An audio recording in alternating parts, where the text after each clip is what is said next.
VP1 reader controllers can now utilize the Wiegand input feature. For installations that still require legacy prox card readers, this feature will eliminate the need for a traditional access control panel on the back end completely. The VP1 controller is now the access panel. Wiegand In is available on reader controllers that are running firmware version 1.17 and higher and have a serial number of 8001700 or higher.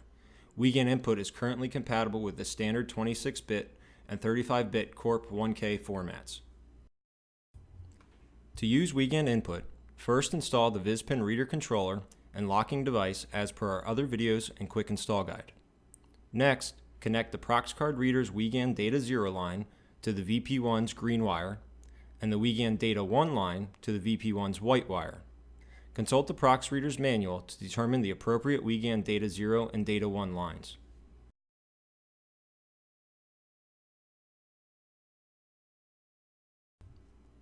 Oftentimes, the prox reader and the VIZpin reader controller can utilize the same power supply.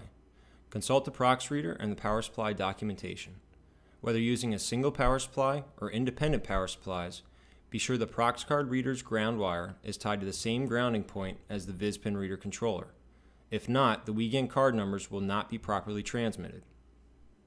Turn on power to the VP1 unit and the prox card reader. Log into your VIZpin partner portal and add the VIZpin reader controller as normal. VIZpin units with the appropriate serial number have Wiegand input enabled by default. Issue a new key for this reader controller to a smart app user, or a user with an existing key to this reader controller can refresh his app to pull down the link update.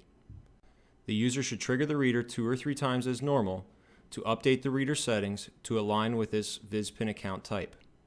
There may be a flash on the VIZpin status light, but otherwise there will be no obvious indication to the user that the settings were updated. At this point, since we have not yet enrolled any cards, when you present a card to the prox reader, the VP1 unit should flash yellow indicating an invalid card number was received. The VIZpin reader controller is now ready to provide access to card users. See our other video on how to grant access to these users.